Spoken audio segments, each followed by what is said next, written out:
Hello, everyone. Thanks for joining us.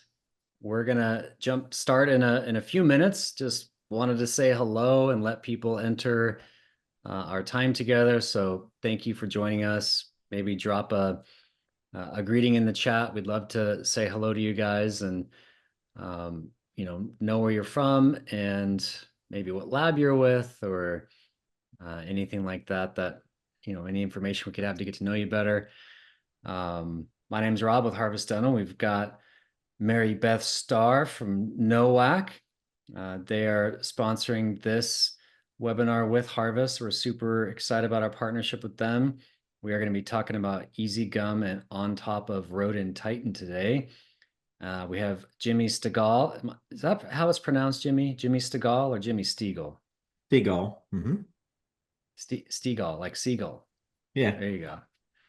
Jimmy Stegall. All right, perfect. Jimmy's gonna show us some tips and tricks for nesting and printing and washing and finishing, curing these implant hybrid provisionals, some best practices, some options. So Jimmy, thanks for being with us. I'm excited about some of your content. I have some of my own curious questions, but I'll save those for the webinar. And then we have Shaana Gripp. Shauna's gonna go hands-on and show some stuff with EasyGum, how you can get pink aesthetics on your printed Rodin Titan implant provisionals super quick. So thanks for being here, Shauna. And then we have Mr. Joe Catrone running the technology for us, the marketing stuff. And Joe, we are on Facebook as well, correct? Perfect. Yep, I see us on there. We are, yes, indeed. Fantastic. So we're going to have fun together. If you guys have any questions, please just drop your questions in the Zoom Q&A. It should have a little icon at the bottom of your screen there. You could ask a question, and then we'll answer them. And if there's some links we need to share, we'll drop those links in there as well. But thanks for being here. Oh, we have David from Australia with us. That's amazing. I love seeing people from around the world. Thanks for joining us, David. And then Dan from Colorado. Wonderful. And the denture man. Dan the denture man. You know Dan, Jimmy? Very well. Awesome. Awesome. Well, Dan, good to meet you. I can't see you, but you can see us. So thank you for joining us. And then we got Ira from Virginia. Oh, Shauna, you're in Virginia Beach. That's in Virginia, right? Yeah, of course. Yeah. Perfect. That's for sure. Wonderful. All right. Well, why don't we get started? So we're here to talk about EasyGum on top of Rodin Titan, brought to you by Nowak. Thank you, Mary Beth, for spending some time with us, sponsoring our time together. We have a couple things we want to talk about for Nowak. Why don't you tell us about NOLA Lab Fest? What is it? What should we expect? And what kind of fun and learning are we going to be engaging with the Nowak family at the NOLA Lab Fest? We're going to have all the fun, Rob. All of it. We have all the fun. Yeah, so we were kind of looking at lab trade shows and how we wanted to host something, but we wanted to do something a little bit different. And so we came upon the idea of NOLA Lab Fest, and we were going to call it 14 other things before we ended up on Fest.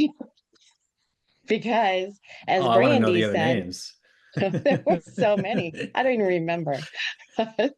But so Brandy was just like, we want it to be fun. And she said, our name has to have like some kind of fun in it. So we decided on festival, and then we decided on fest. And so that's how NOLA Lab Fest was born. It was a big, we talk about like spitballing ideas all the time, and that's how it came about. So we just wanted to do something different. And this speaks to Sasha a little bit because we want to be very untraditional with our lab show. And so we're going no status quo.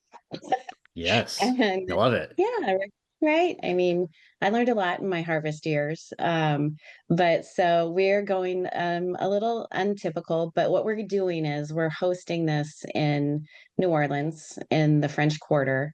And so over the weekend, you'll have access to 8 incredible speakers, each offering an hour of CE credit. So if you're at the end of the year and you need to catch up on your CE credits, then this is the place to do it.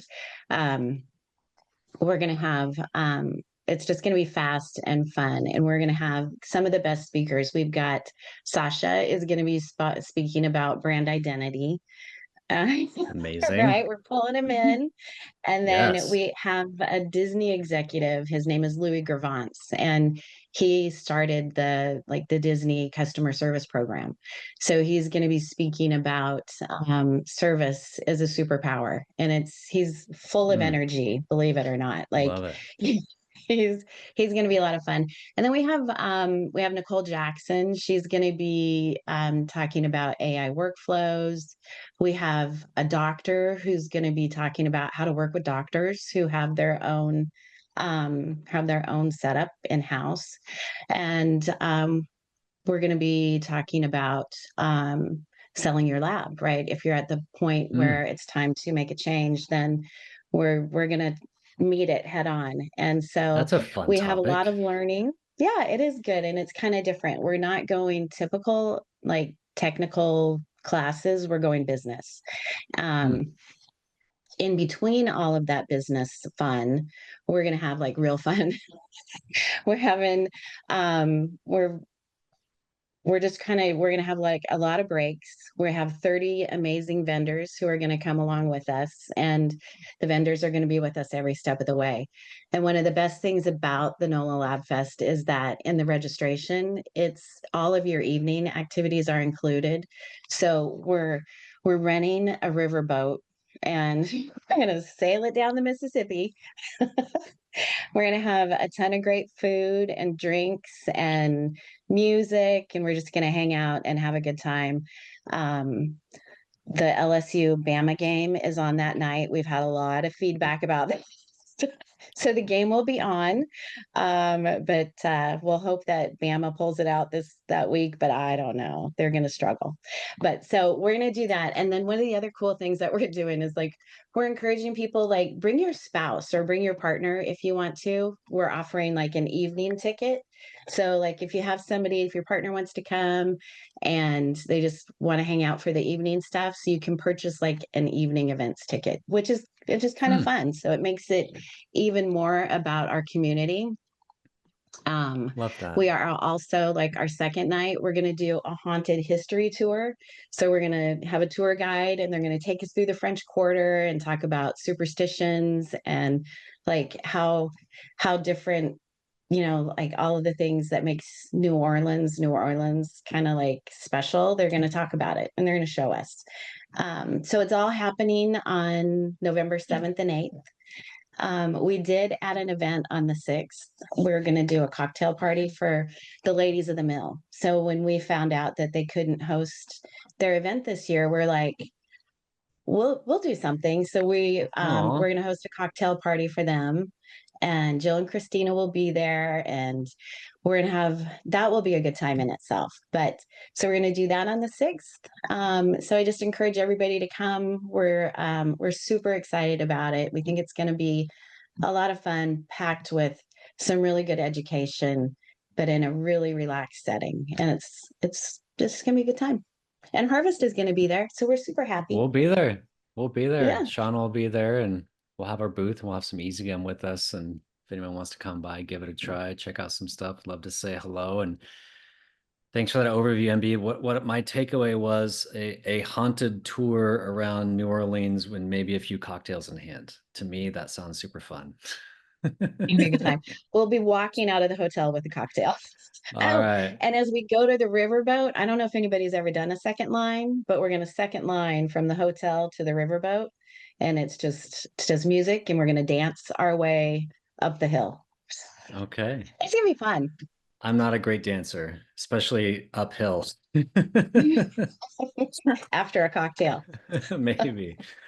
All right. Well, let's let's talk about some promotions we have. One of them ties into NOLA, but why don't you tell? So we got some promotions here for this webinar. These would be good for the next week. MB, what do we have for promotions for the webinar today? So for the first promo we're going to do is if anybody buys a trial kit, they can get 4 strips of EasyGum at no charge. It's a $56 value.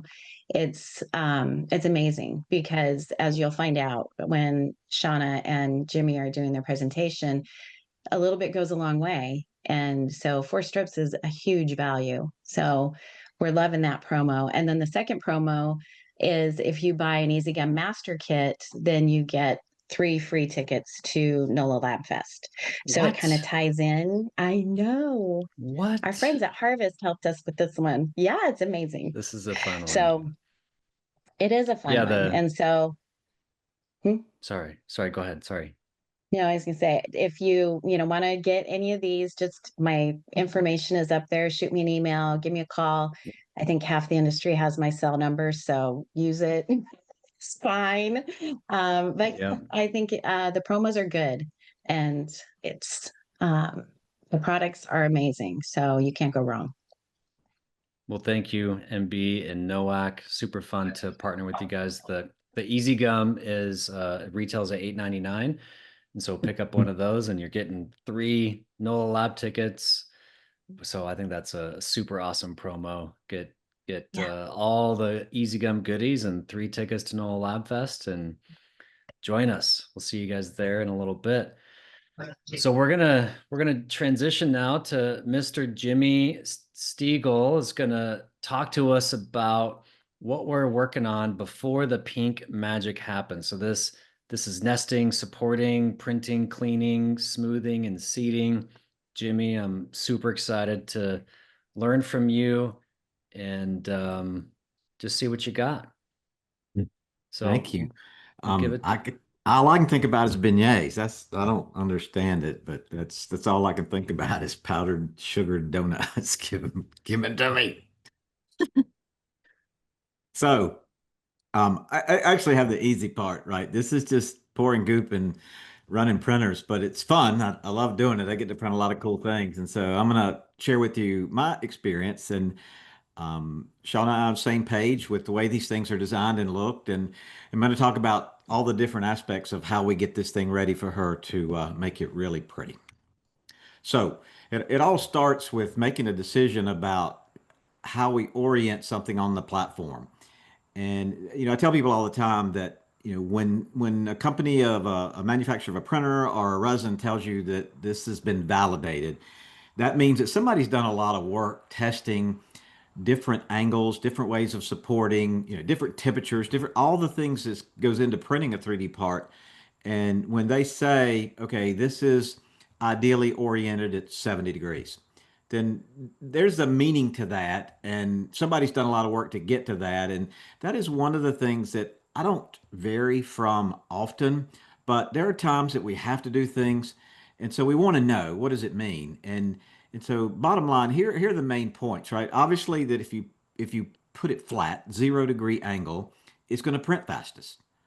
There's going to be fewer layers, so there could be more accuracy there. It's certainly the quickest, but accuracy depends not only on the orientation, but also the resin itself and then how it's supported. The thing about printing flat is that you're going to have more supports to make sure that you support those broad layers. So putting all the supports on there to ensure an accurate print can be problematic as well, because I got to take them all off at the end and smooth those areas down.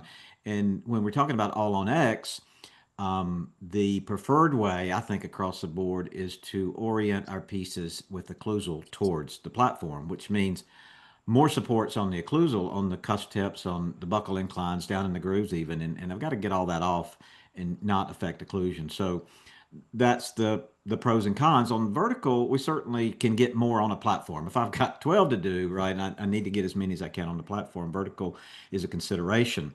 No occlusal supports to finish down, but that means there's more layers. More layers means that the print head could move, the light could be different, somebody bumps up. I mean, there's just more opportunities for inaccuracies to get into the workflow. So we have to have that in mind when we want to set something up vertical. But there's some advantages to doing it.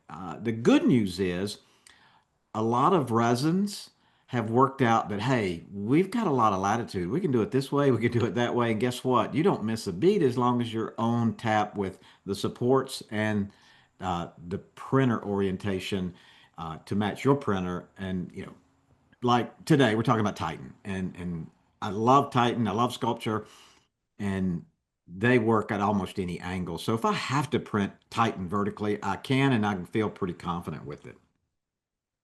So orientation, right? It's not just about vertical, it's about what is facing what. And so the decision is, when I bring it in, is it occlusal to the platform or is it basal side to the platform? Well, with all on X, right, basal to the platform doesn't make much sense to me because of all the MUA connections, right? I got to get something to fit in that hole.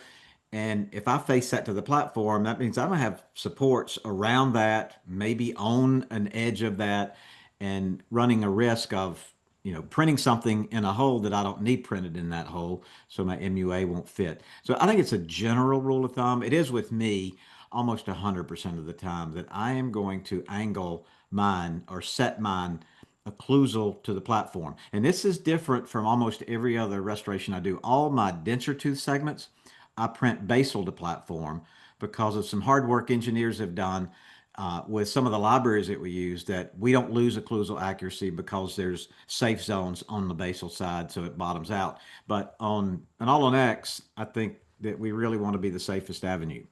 Now, you notice that I don't have this flat, I don't have it vertical. What I love about Titan is it does give me some flexibility, and what I've settled on is somewhere between 15 and 30 degrees. Seems to work best for me for speed, for orientation, getting everything on the platform. So what else am I looking at when I'm doing this, when I'm getting it ready? Well, we all know that these bars are important in 3D printing.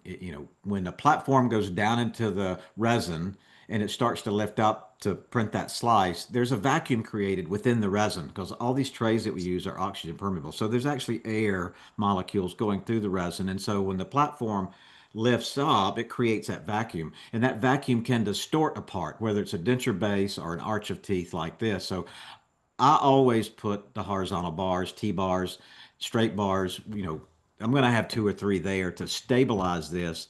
So during printing, if it's a resin that cures under high heat, I'm going to leave those bars on the whole time, even through curing. And that's the last thing I'm going to do after curing is get those bars off. But if it's a resin that doesn't require a lot of high heat, I can go ahead and take the bars off before I put them on the cure. So 15 to 30 degrees, that's normally my angle. And so I bring everything in flat and I get it occlusal on the platform. And then I just use the compass tool that, the little circle that shows up, and I just rotate it up till it's about 15 to 30 degrees.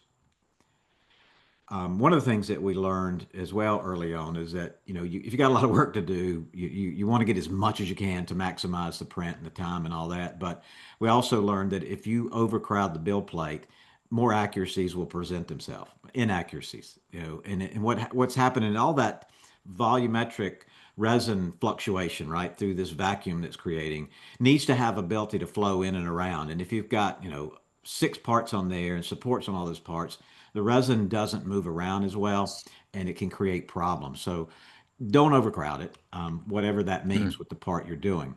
The number of supports, the softwares we use will calculate something for us, but most of us go in and add and or remove what the computer calculates. And there's tools within all the CAM softwares. You can see I'm using a Sega, and I have a Sega Ultra and 2 Max units, and primarily it's what I use most of the time.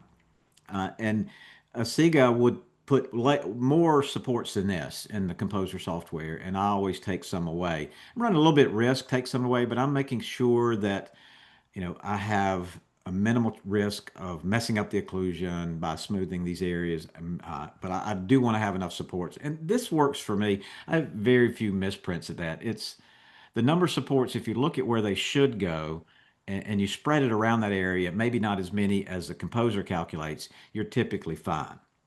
So, we've got it nested, we've got it oriented, we've got it supported, and we're ready to go to the printer. And so people ask me quite often, what settings do you use for the Titan? Again, when people say validated, that means that they've done the work. And so they're going to give us those numbers as soon as we pick their material. So we go to the Stegall website, we download the material file, the INI file for Titan, and when we pick Titan, pick the printer, pick the type of tray we're using, it's going to automatically give us these things. But we have learned that there's a couple of things that we'll tweak. First and foremost is the contact width. You can see it under geometry. It's the top one, and it defaults to 3, and I go up to 3.5 or sometimes 4. If it looks like a very fragile part, I might even go up to 5. And contact width is the point of the support touching your part, right? And that diameter of that point. Obviously, I want it, 3 and 4, pretty easy to snap off with your fingers, doesn't leave a big thing to finish. The bigger you go with that number, the more you're going to have to finish and run the risk of occlusion mess up. So, but anything, even at 3, I think you run a higher risk of misprints because of the weight of the part. The support's trying to support that. And so I think 3.5 would be the minimum I'd go on an all on X. Normally I'm set at 4. I'm always using fast print mode, and there are cases where, this is a pretty simple, MUAs look good, pretty parallel. So I printed it in fast print mode, and you can see here that I was going to get 47 minutes, and that's a quick print job. This one is also set at 100 microns. If it's a high-end, super accurate need case, and I want really high, intimate details, I'm going to print it at 50 microns, and it's going to take, about 20 to 30 minutes longer. And then finally, build plate. Build plate is that layer of resin that prints on the platform before the supports start printing. And the default in the Sega Composer is shadow. There's 3 types of build plates we can choose: full, shadow, or bounding box. Full is, like it says, there's going to be what have I got to set it? 3/10 of a millimeter thickness of resin printed on the platform across the whole platform before anything else starts printing. A shadow means that 3/10 of build plate's only going to be under the supports. A bounding box means that the build plate is going to be in that rectangular box that we see, which is a few millimeters outside the supports all the way around. So my rule of thumb on a build plate is if it's one part, I'm going to use a bounding box. If it's more than halfway filled to the plate, like this, 2 of these would, more than half fill this plate, I'm going to do full. I never use shadow anymore. And my life really changed with print failures when I bumped up the contact width on most of my prints and I added this build plate at either shadow or full. And that gives a stability to your supports, and it gets just get a good starting point so you don't run the high risk of failure. Now, notice that I've also selected none under the mesh shape, so you have some options of what that 3/10 of a millimeter plate looks like. It can be squares like a grid, it can be hexagon, so like of a mesh. And the concept is you use less resin. But I have found that I always use none because that just makes it flat and it gives the best support for the supports. If you do the mesh, sometimes the support will go off to the edge of a grid or something, and I don't think it's just as strong. So those are the main settings. And then once I've done that, then I'm ready to go. So I'm going to print it. There's only 2. I'm going to print it on the Max. I usually keep Titan in a tray ready to go, but pretty diligent about mixing it. And I'm also diligent. You'll see me stick my head in the printer to make sure there's nothing on the glass. One of my go-to things is always clean the glass before you put the tray in. And then it's go time. Push the button and let it print. So the part prints, and then it's time to get it out. And so this is where things have changed in the recent years. Everybody's been IPA forever, right? Isopropyl alcohol, 99%. And for the longest time, especially with dentures, we just been dropping stuff in a jar or a container with 99%. And so total immersion and the alcohol, right? And so that's been the go-to method. It's been my method, denture bases, denture teeth, everything, because that's what I was taught in the beginning, and that's what works. Well, when we started getting and seeing and using these highly filled ceramic resins, I say highly, whatever they are, 51 to whatever percent, we discovered something that if we drop these things into isopropyl alcohol and do that 1 minute wash in the ultrasonic, they get this chalky look to it. And it's kind of hard to deal with to get it off of there. So the IFUs for Titan and everybody else's ceramic filled resin tells you, no, no, no, don't immerse it. I want you to pick up a brush or pick up a paper towel and dip it or dip the towel and dampen it with IPA and wipe it and wipe it. And if you're like me, it drives me crazy to even say that because I got to pick up two, three, four, five bridges, and I got to sit there and wipe it with my fat fingers and try to get in the grooves. And it, I said, man, this is no good. I am too daggum lazy to do this. I need a better solution. But I couldn't find it with alcohol. There's no way to do it other than just dip my toothbrush in the alcohol and lightly brush it and blow it off real quick. But you can see that bridge right there on the bottom. Even as good as I try, I still left some shiny resin there. It's just not a very effective way to get all the resin off. Well, here's my alternative method. And this method came into play with my time at Dentsply. With Dentsply, a NovaPrint Wash was a solvent used in the Dentsply printer called PrimePrint. And so there are two baths in that printer. Everything's contained in the printer. And so the first bath is a NovaPrint Wash. The second one is IPA. And they selected a NovaPrint Wash is because it's a very, very effective solvent that doesn't degrade as quickly as IPA. So you can use it multiple times. And that printer is self-contained, and the cleaning unit is self-contained in the unit. And so it kind of monitors and it tells you when it's bad and all that. But, I said, well, I can take this outside that printer and use it in a beaker in an ultrasonic. It's the same stuff, right? And I immediately started washing some denture bases in it, and I was amazed. One bath, 2 minutes, and the denture bases were spotless. It's the cleanest I've ever seen them. And I got so jacked about this that I became a big fan of a NovaPrint wash, and it was my go-to solvent and still is for all of my denture bases and most of the teeth. But again, we've got this highly filled ceramic stuff, that says, okay, what are we going to do there? So, of course, I immediately wanted to try it. So, I print some Titan and I drop it in a beaker of a NovaPrint wash, and I still saw some white. Wasn't as much as the chalky I was seeing with IPA, but I absolutely saw some chalkiness. So I started fooling around with, okay, how am I going to make this work? And I found out that if I drop it in and I don't leave it in the ultrasonic not 1 second longer than 1 minute, and if I take it out of that bath and I brush it with a soft toothbrush real quick, and then I rinse it underwater because an overprint wash is not only non-flammable, no real smell, it's water soluble, so I can get it off pretty quick. And you can see in the bottom middle, 1 minute, brushed it, rinsed it, and I got a really good clean and I had no chalky residue. So from that day forward, I was pretty stoked. But it was very hands-on. I had to really make sure I didn't go 1 second over. Any time over. Matter of fact, I even went down to 45 seconds. So it's good, but you really some hands-on. Well, Rob reached out one day and was telling me about a guy who had done some, empirical testing on diluting an overprint wash.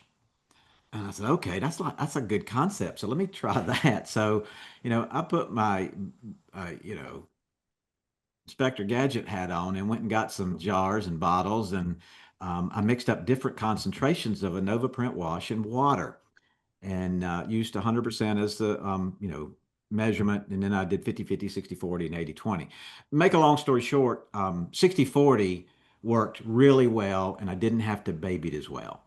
And so I did a post about this not too long ago, based on this problem, getting the chalky look and, how do we get around that? And I wanted to make it easier for me. And again, this is all empirical. I don't have anybody outside and manufacturers that have done this. Is just Jimmy doing this to see for himself. And so I did this test and I felt pretty comfortable with it. But I did realize that, when you put it in the ultrasonic for 1 minute, take it out, you want to brush it, right? And then you want to look at it again, and then you go into the water and brush it a little bit more. I mean, it's 5 seconds. It doesn't take long, but I got really clean parts with very little to no white chalkiness at a 60/40. And so now when I'm cleaning the ceramic fill resins, that's my go-to method. 60/40, 60% NovaPrint wash, 40% water in an ultrasonic, 1 minute, a couple of brushings. So that's my cycle. That's my sequence. You can find that on one of my social media posts, but there it is. One of the key things also is drying your parts really well. You want to make sure that you give the solvent plenty of time to dry off before you start, adding things to it or working on it. So that's my cleaning method, and this is just a montage of me doing that. So getting the parts off, Nova Print Wash in the jar that actually is showing full strength percent. I use 60/40 now. Take it out, but then you want to make sure. So the brushing, but then you see here at the end, I'm using these little small tip things, and you can find those on my social media as well. They're just little foam pointy toothpicks that I think come from the copier industry, and they work well in the small holes in all necks. But I really take time to poke them through to make sure there's no resin left in there that the ultrasonic might not have gotten out. But really, it's just one bath, 1 minute, one bath. Make sure I brush it well, make sure I clean the holes well, and then let it dry good, and I'm done. All right, now it's time. Jimmy, how many cycles could you, so you have that jar of 60/40 mix, how many different implant prosthetics could you use that same solution with to wash? Yeah, that's the beauty, and it hurts me because I'm so used to IPA that once it gets any residue, cloud, any at all, I throw it out, right? Because I know the problems that it creates. But an overprint wash will get a little cloudy, but yet it's still super effective. I've used it as much as 6 times. I would Oh, say wow. normal 3 or 4. I've heard, yeah, 3 or 4, I've heard a lot, but yeah, Yep. you can stretch it a little bit. That's really cool. We have heard it from many of our customers that it lasts longer. You can use more cycles with it. Obviously, it's non-flammable. You don't need fumigation hoods with an overprint wash, but Right. So I got them awesome. clean, I got them dry. Then I sat down at the bench and I want to smooth all the supports before I cure it. And so the tools I need, right? If I'm cutting the T-bars off, I use the little wire nippers. The wheels that I use on this and every other printed part are the Wagner Aeroflex, fine and super fine. Best thing going. These are like hybrid Scotch-Brite rubber mix. The best wheels for printed polymer parts. And so I will use that. I can get it as smooth as I want it with those two things. And I usually keep an old implant or an analog on my hand with an MUA on it because I'm going to check the fit as I'm finishing and smoothing. So, I'm just using the fine Wagner wheel here, and I'll go back with the super fine to smooth it up if I still see some marks. I keep a jar of distilled water because I want to get all that dust off before I put it in the curing oven. So drying it off again real good, and then one final check with the MUA to make sure that, and that's the beauty of Titan, guys. Even at 100 microns, that MUA fits great, and I didn't have to do any adjustment inside that hole. So I'm excited about Titan when an All Next comes to fruition. So, all right. All right, Jimmy, we did have a few questions. I didn't want to interrupt because you were on a roll. We had a question from Dan. If you pour excess resin from your tank back into the bottle, do you sift through a screen when you're like pouring the resin back in? Every time. And a rule of thumb is I don't want to leave a resin in a tray, a printer tray, longer than 2 weeks. Okay. I think on a normal lab, I would do it every week. If I'm printing something, every day, every other day, at the end of the week, I'm filtering it, putting it back in the bottle over the weekend, and starting again fresh Monday morning. I know it's aggravating. I hate cleaning the trays too, but um, I have had resins that get clumpy or get weird looking, colors get off. If you leave them in the tray, longer than 2 weeks, bad things can happen. So yeah, and anytime I'm taking it out of the tray, I'm always going to filter it, and I just use a fine wire mesh filter that I get from Amazon. Fine wire mesh from Amazon. I love it. Fellow MacGyver like Shauna. She's got a bunch of Amazon tools herself. I do. We had another question. Someone looking at this design here. It looks like there's a little bit of a cutback. Shauna, I believe this was a file you sent to Jimmy. Yeah, how much of a tissue cutback was this, and what do you recommend if you know you're going to be applying EasyGum? It I designed this, so it varies. I don't have like a set amount. I kind of know, like, create an idea of what I'm going to need, or colors, textures, whatever. This actually, I use the paint pool feature in ExoCAD on the design, and I just pulled it back maybe a millimeter, half a millimeter to a millimeter. It just depends. That's usually my range of where I'm going. Typically, I'm doing this by hand. I'll run over with one of my burrs. I'll show you which one I use. I use a double crosshatch pear-shaped burr. I like to create my lines at the finishing edge so I can get it nice and smooth. I don't want any elevated edges at all because that'll collect plaque. So I like to have a defined edge. This cutback was for building ceramic in a particular way. So I did use the paint pool and pulled it back. I think it was about a little over half a millimeter in this case. But yeah, you can do both. I'll do either design or I will do by hand in Green State. Awesome. Mhm. Cool. All Well, right, let's- guys. That's how you can get in touch with me if you need me. We'll let the real artists work now. Yes, get in touch with Jimmy. If you're not connected with Jimmy on social media, then get connected for sure. I do have a few slides I want to show super quick. All right. I'm going to share my screen. I did want to just mention that promotion one more time. Buy an EasyGum trial kit, get 4 strips free, or an EasyGum master kit, and you'll get 3 tickets to the NOLA Lab Fest. $8.97 value, super fun, super huge. Wait, I skipped over a couple of my pretty slides. EasyGum.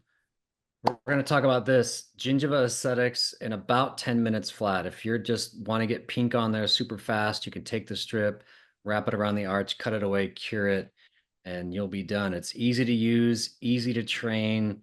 We hear this from everyone we're teaching that it's easy to learn in a couple minutes. It's easy to train others in a couple minutes, and you can elevate it as well. If you want to get the aesthetics higher, you can put some intense modifiers under the strip, and then you put the strips over top, and then you can finish it off with some other pink modifiers.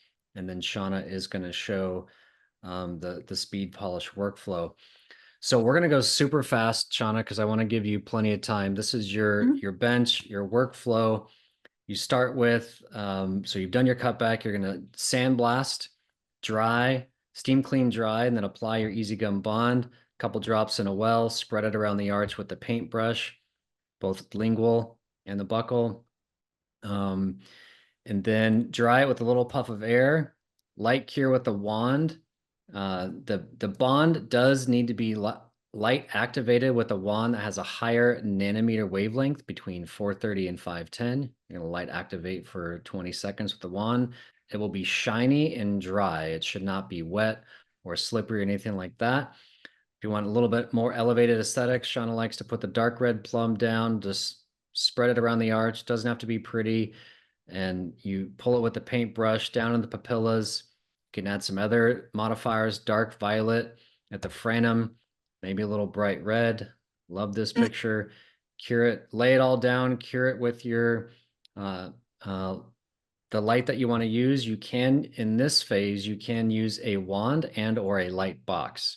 And we have the EasyGum IFU on the support site for Harvest and all of our products. You can go to support.harvestdental.com, search for EasyGum, and you'll find the IFU that's got all of these goodies in there. In this step, you can use the wand or the box. You're going to warm up the EasyGum strip with your fingers, place it at the midline, stretch it around the arch, and then peel away the black film, and then start scraping away with your papilla tool. You can save that, reuse it, put it at the posterior segment of the bridge. Most of the time, you're going to get one full arch out of one strip. So plenty of EasyGum in that one strip to wrap around your full arch. Shauna likes the silicone tip tools. And then she also uses an explorer to shape and push that gingival roll. She has some paddles that she likes using for contouring and shaping. Here we got this is the Scrub Daddy, Shauna, for some Scrub Mommy. gingiva texture. Scrub Mommy. I always get them mixed up. The Scrub She has Mommy. 2 sides. I has a soft side and a rough, of course, side. This, So split yeah. personality sponge. I love it. Yeah, it's all right. After you add that texture, again, you can cure with a wand or a light box. And then you can put a little bit more veining or other intense colors on top of the strip. Shauna likes endophile. She also loves using some carbide tools for a little bit of shaping. And then we go into a polish workflow. You can use light cured glaze. We like polish. We recommend polish. Doesn't have any of the off-putting taste. Many patients don't like the taste of light cured glaze. Also, a highly polished surface is going to reject plaque and bacteria better. And so we love that. Shauna uses a bristle brush, go around the arch, then a felt wheel, then a cotton fluffy. And then we get some amazing and beautiful shiny results. And so we're going to show that one more time, mentioning the EasyGum promo. Buy a trial kit, get 4 strips free, or a master kit and 3 tickets to NOLA Lab Fest. Shauna, it is now your time to shine. My So we'll turn. give you the camera, and away we go. All right, so just to kind of repeat the little bit of prep work, what we're going to do is sandblast the tissue area, steam clean, air dry, or just dry. You want to make sure that there's no moisture, so you want to blast it with air. Next step is going into the bonding. So we're going to be using the all-in-one bond. One drop typically gets me a full arch. And it comes with these little micro brushes, which they're cool, but I don't really like them for this application. So I do use a disposable paintbrush. I get a pack of them on Amazon, like 100. And I like these because the little micro brush, when I go to lay down the bond, it acts like a sponge and it just picks it up and puts it down and picks it up and puts it down. So I have a really hard time getting it to spread out quickly. So the brushes work really well. So I've already done half of this arch, and I'm going to do the other half and kind of show you how I apply it. So when I dip it, I'm going to start at one end and work my way to the other, but I'm going to start here at the midline. And when I place it, a little bit goes a long way. So when I place it, I'm going to stretch it out as far as I can get it to go and even kind of roll over onto the intaglio.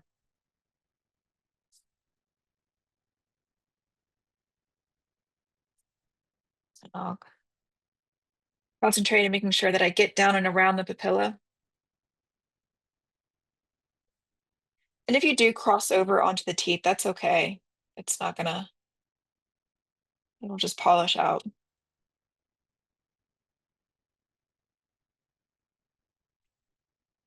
So you want to make sure that you're not getting it to pull. So if you see that it's too heavy or you see that it starts kind of sitting into one space, really try to stretch it out as much as you can because it will affect the curing. So when you go to cure it and it's too thick, it's going to have some stickiness. And I'll tell you exactly what it's supposed to feel like after you cure. In just a second, I'm going to stretch this out. And I'll go back over it one more time, just making sure that I don't have anything puddling. And just thin it out. I'm going to do Joe, a light, oh, go ahead. Joe, do you have Shauna on full screen? Someone just asked to make sure Shauna's on full screen. Just want to make sure. She's full screen on my instance. Let me see. Hold on. Yeah, I think, yeah, she is on. I'm on Facebook Live. I see her full screen. Awesome. Thank you. So I just air dried. I'm going to light cure, but I'm going to light cure in sections. I'm using the Woodpecker LED 2 light. And on this light, it's going to be 20 seconds per section. And because I've already done this half, my light head covers about the space of 2 teeth. So I'm going to stay there for 20 seconds and then I'll move to the next spot. And I'm going to try to stay as close as I can to the prosthetic because if I'm too far away, it's not going to get the same intensity. Now the texture of the area that you've just bonded is going to be smooth, and it's going to feel like kind of like when you just glaze something. It looks wet and shiny, but when you touch it, it's completely dry. And that's the texture that this is going to be. If your bond is sticky, or if it feels tacky, it's not cured all the way. And a couple of reasons that you can troubleshoot is, one, your light may not have a high enough intensity or nanometer. If that's the case, then you need to do some research on that and make sure that you're within the range. The other reasons is the bond is on too thick. So as I'm touching it, there's nothing that feels sticky or making my glove stick to it, but it looks kind of shiny and wet on that. All right, so, all right, I'm going to turn this upside down. And Nowak Yep. has a handheld light, an LED light that they sell, and we just dropped a link into the chat if anyone's interested. Sorry, Shauna, keep going. Shameless plug. Okay. I like to put my intense modifiers. So we have 5 intense modifier shades. Those are going to be the reds, the blues, the violets. My favorite are 3 that I'm going to be using today. The first one's going to be like a red plum. And I'm going to be placing dots right at the finishing line.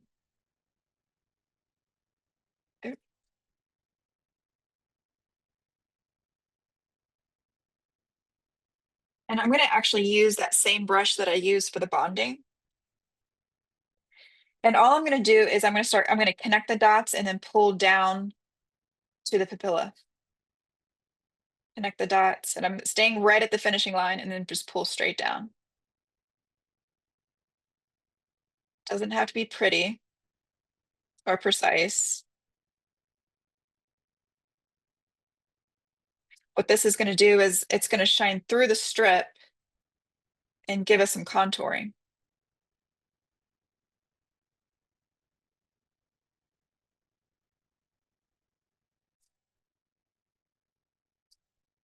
There we go. The next one that I like to use is the dark violet. And I'll put this kind of right where the connective tissue would be. Same thing, and I'm not going to cure in between these. I'm actually just going to float the colors together.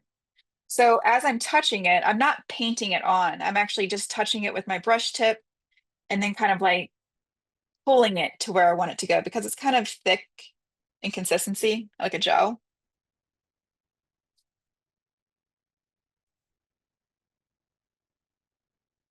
Kind of like a pick it up and swirl it. There we go. And the last one I'm going to use is bright red. This one's much more intense, but the same thing. Just placing dots.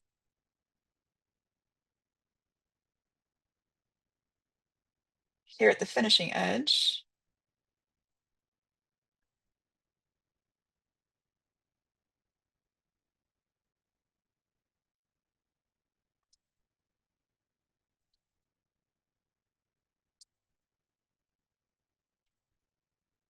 There we go. You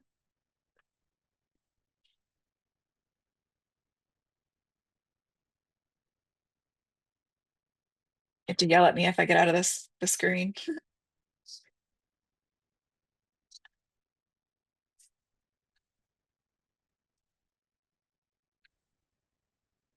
There we go. And you lay down all your intense modifiers at once before you cure, Yep. right? I do. So all the intense modifiers go down at once. Now I'm going to cure. And again, I'm going to do this in sections all the way across.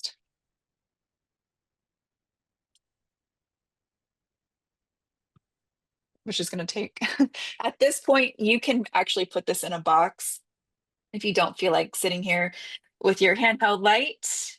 I like to use my light because my box is kind of across the room. We'll do this in sections. Now, the consistency of the modifiers is, if you were to check it with an Explorer or even with your nail, it's going to be firm and hard, but it will have a slick layer over it. So I've had some people question that, well, the modifiers feel a little bit sticky and tacky, and that's okay. As long as the body of it is, firm and completely cured, you're good. We want to keep that layer there because that layer is actually going to help bond the strip, kind of sandwich all of this together.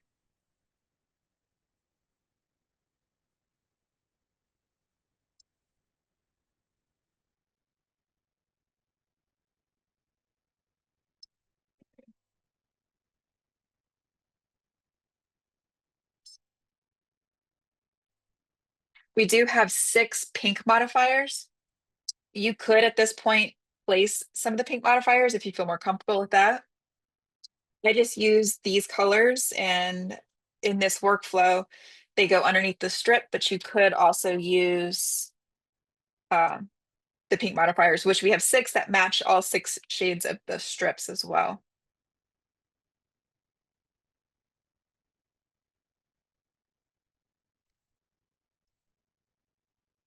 Next one.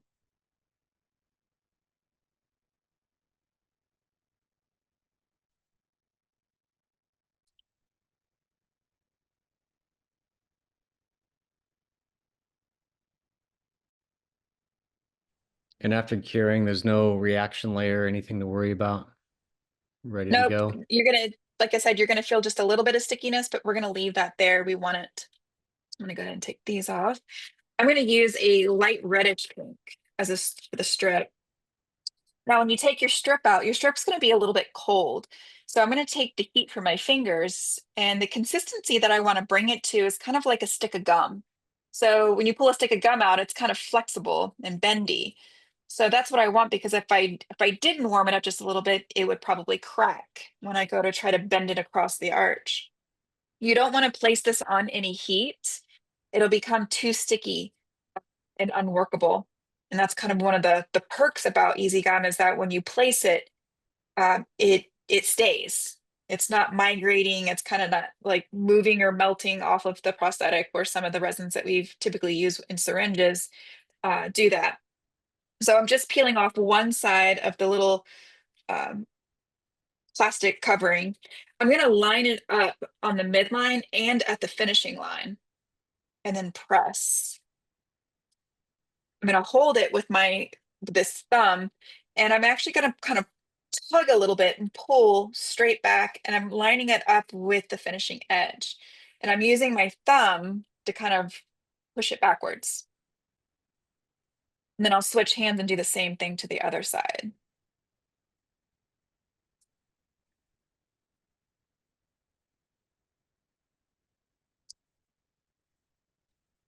Just like that. So you'll start seeing it kind of it looks kind of crazy. It's squishing out the bottom. But I leave the strip on there because it's a little easier to get it into place. So once I do have it into place, I'm going to take off that top strip and just kind of give it a press. So this is what we have so far. It's not pretty, but it will be.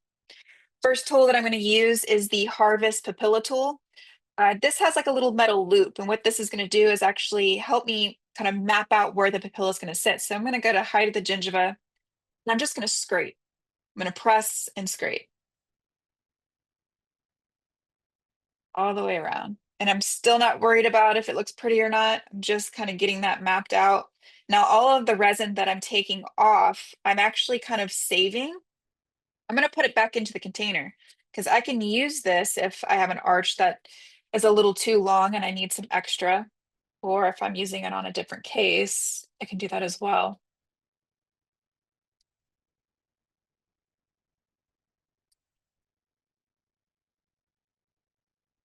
Yeah. And still not pretty yet. We're almost there though. So put this back into the container. You can actually squish it in between those little silicone pieces that you took off of the strip. The next thing I'm going to use is a silicone point. I'm going to use a little bit of bond on that point, just so it'll slide across the resin a little easier. But I actually start up here at the finishing edge, and I'm kind of doing like a painting motion. And what I'm doing is I'm kind of thinning this out, and I'm pressing it down towards the papilla. And I'm pressing out any air that might be trapped behind it. Let me get back in here.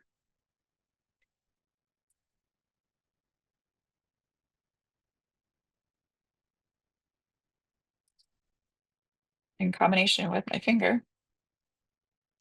So it's not pretty, so I'm still kind of wiping this down over the teeth, which I'm okay with, because I'll finish that up in just a minute with a different tool.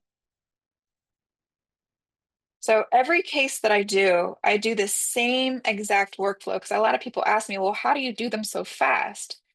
It's because I do the same thing every single time. I try not to like jump around and go, oh, well, I'll make this side pretty, or I'll do this, or I'll do that. It's the same thing every single time to kind of keep it efficient.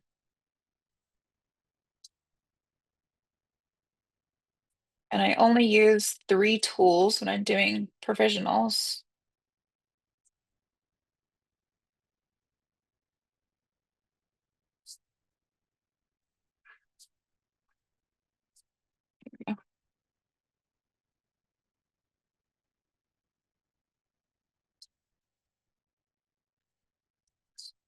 So still not pretty, but what we've done is we've actually kind of pushed down the bulk of that because we don't want the resin to be over, over bulked on that underneath the lip. So the next tool I'm going to use is an Explorer. I like this one because it's super thin. But this is actually I'm going to use the pointy edge to start cleaning up this edge, the teeth and around the papilla. And this kind of gets into the nooks and crannies. There we go. And if you're using metal instruments on this material, sometimes you'll get those black marks. Don't even worry about it.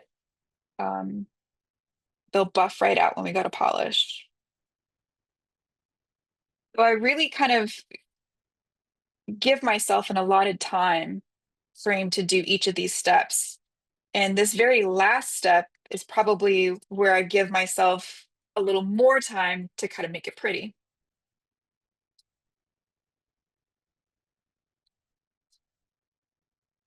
I'm just using the back of the Explorer and then the pointy end of it.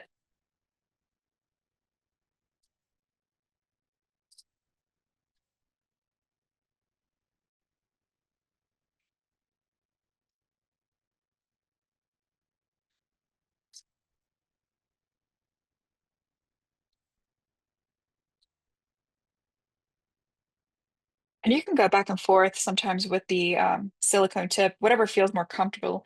Just the Explorer feels more comfortable to me. I know a lot of people out there are making like these really cool tools. Always love seeing them.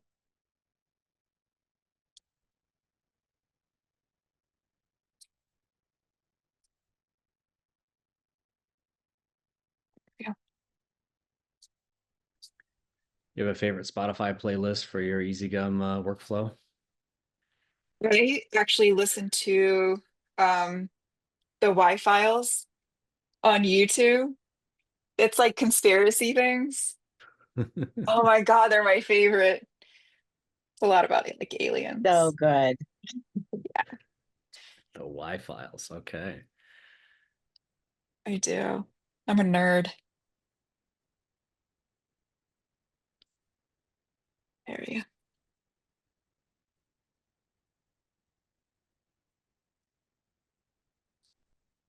I like sticky boogers.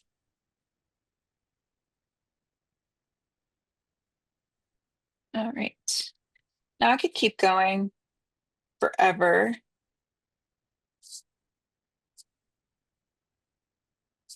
But from here, I'm just going to make sure that that finishing edge is going to be nice and smooth.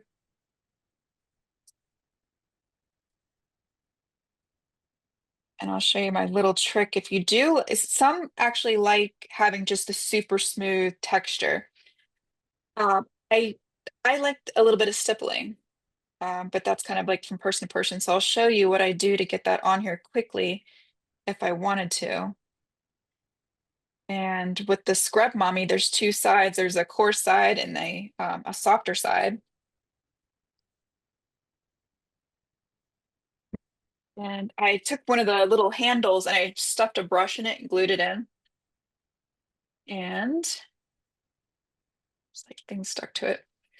Before I go to cure, I'll just run this over the resin, tapping it into place.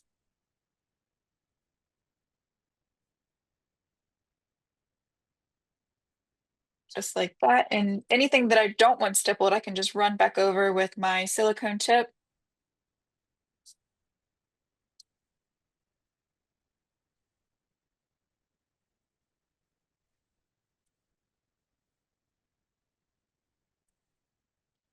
you can smooth out those margins. Just like Do you that. dream? Do you dream about EasyGum when you sleep? You've given so many of these demos. Just like see Oh it. my in gosh. your sleep. Yes. We need to do like a contest. What do you mean, like a speed contest or what? Yeah, that'd be fun. Well, I think you should do it next time. I'm going to be the presenter. I'll be the presenter. You've done it so many times now. It'd be kind of fun. We'll change. I can put a strip on our demo kit, but that's about it. Is there a prize for the most okayest technician? Yeah. Jimmy, you told me you're already like, you know, lifetime go. award with that one. Yeah, for sure. 'Cause, this is awesome. I have all those things, but honestly, most of the time I just grab the strip of pink, mash it on, and done. I'm all about the easy part of EasyGum. Well, this is pretty easy. This is like an easy way to get, some decent aesthetics in a quick way. Provisionals, I spend no more than 15 minutes putting this on any of the provisionals, especially printed. I'm not getting super fancy, but I do want it to look nice. I'm going to cure with my curing light in sections all the way across, but being able to put some of the modifiers underneath gives you just a little bit of depth to it. You don't have to, like I said, be fancy with it. You just get it on there, paint it around. It's getting the strip on and shaping it quickly and being efficient with it. You can probably do this in 10 to 15 minutes if you needed to. The one thing that I really do love about EasyGum and why I fell in love with it in the first place this time last year was I was really struggling with syringe composites and getting it on there because I wanted to be efficient. I just wanted to get the resin on, shape it, cure it, and go. Well, I couldn't. I had to do it in sections because it would migrate. I would shape it and then I'd have to go back over that same area and put it back where it was, or it was too flowy for me. Even if it wasn't heated and it was a cool room, and I just struggled with it. Um, and some of the colors, I really, really liked the shades of the EasyGum. They were following the Lucitone shade guide, so it was like really true pinks that I was used to seeing. A lot of those syringe composites, I was getting too much orange, and just really struggling to look for like a true pinks that looked a little bit more natural. So yeah, I mean, that was really some of the biggest reasons why I loved this. I just like I didn't want to, but I did. I remember when Rob sent it to me. I was like, "What is this?" So the texture and the consistency after curing, it's done. There's no gels. There's no extra time in the box. So I'm basically taking the Explorer, and it's already cured. It's pretty solid. Now, if you do, I do feel like a little bit of a soft spot here. If you do feel like it's not cured all the way and it's not getting that high pitch kind of scratching noises, then go back over it with your curing light. You can also put this in the box as well at this point. And the nice thing is if you have like 3 or 4 of these in front of you, you can get the resin on all 3 or 4 of them and they can sit there until you put them all in the box. And that's really cool. This EasyGum doesn't budge. It's there. And then I'm going to go straight into polishing from here. So I use 3 tools for polishing. My 3 tools are the bristle brush, stiff, felt wheel on a mandrel, and then this little cotton fluffy. And I'm going to be using the Harvest Speed Polish in here. So the consistency of this polish, it's not wet. It's kind of like a wet polish and a compound stick had a baby and it got stuck in this jar, which I love. So I'm going to pick that up. I like to start at the finishing edge and rolling down towards the papilla. On anything printed, the amount of pressure that this resin can take, I don't want to put that on the printed teeth yet. So I'm pretty heavy-handed with this resin.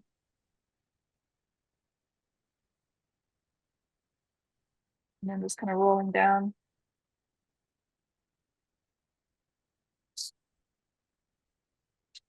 And I'll do half and half so you can see.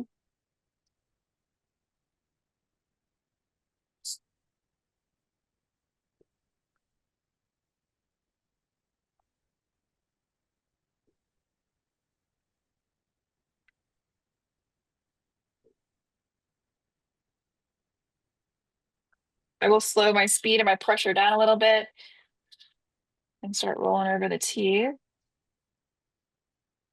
This material, I think the Rodin is probably the best when it comes to polishing these like resin, the ceramic resins. A really cool, good color. All right, I'm going to switch over to the felt wheel. The felt wheel, I really love concentrating on the finishing line. It really blends things out there.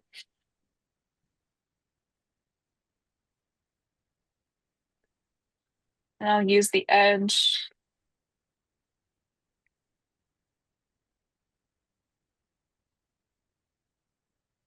And I really adapted this polish workflow because I really wasn't happy with some of the prototypes that were coming back. And I was able to see them actually chairside as well. And it just felt like they were discoloring super fast. The patients were complaining of bad taste, a lot of plaque buildup. So I decided I was going to experiment a little and start hand polishing. And there was actually a difference.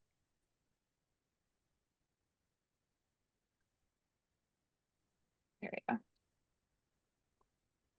And this very last one I'm going to use is the cotton buff, and there's nothing on it.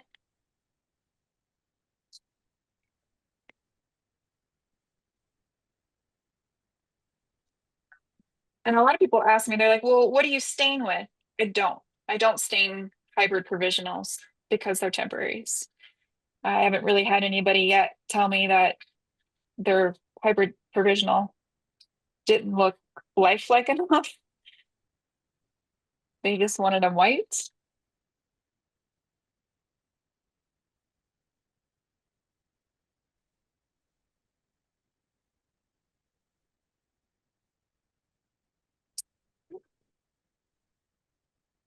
There we go.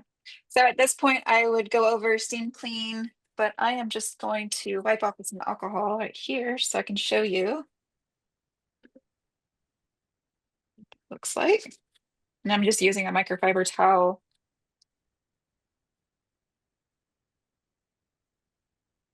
There we go.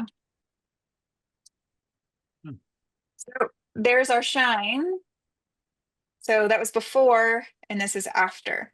Now, one thing is these like nano ceramics that we're printing, they have a really hard time staying polished. So I do have a little bit of a workaround if you do want to get that little extra out of it, is on one of our modifiers is a pink translucent. And I know you're probably thinking like, oh, well, doesn't the pink show? It doesn't, and I'll show you. So I'll use that same paintbrush, kind of twirl it around, and I'll start at the cervical and then kind of bounce this back and forth. And then thinning it out towards the incisal.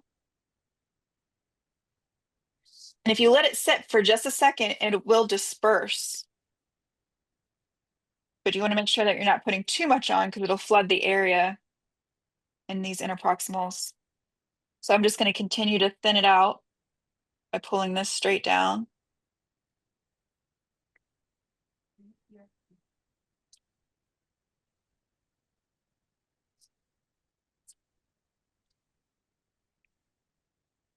And then I'll let it sit for a minute.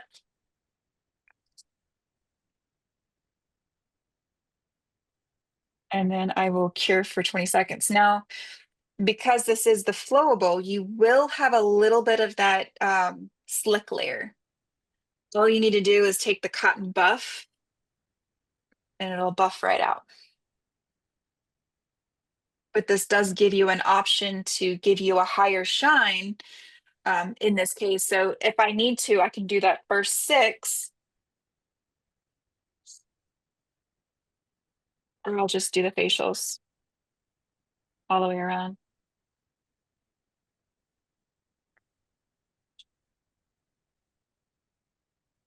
Just like that. Wow, Voila. that looks amazing. Yeah.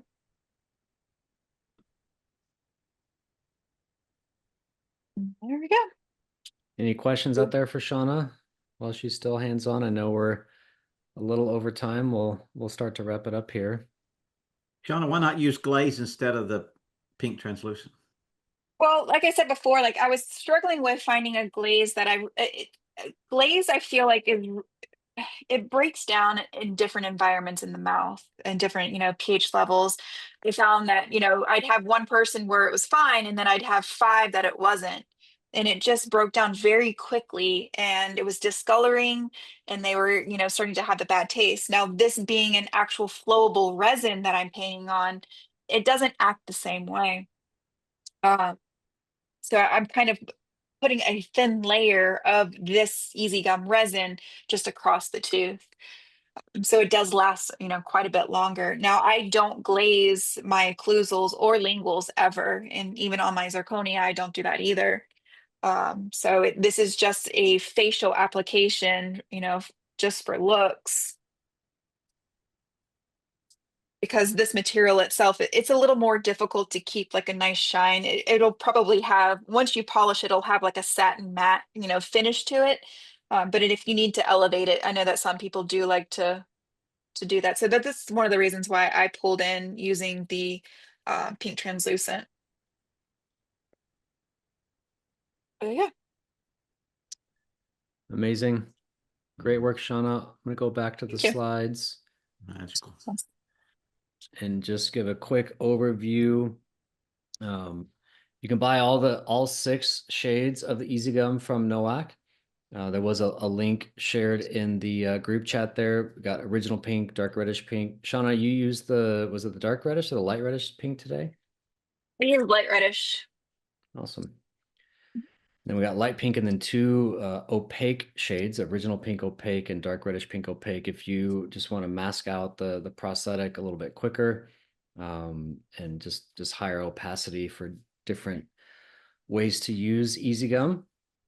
We have 6 pink modifiers and then 5 intense modifiers. The dark red plum, the dark violet, and the bright red are some of your favorites. And I've seen you use the night blue a little bit.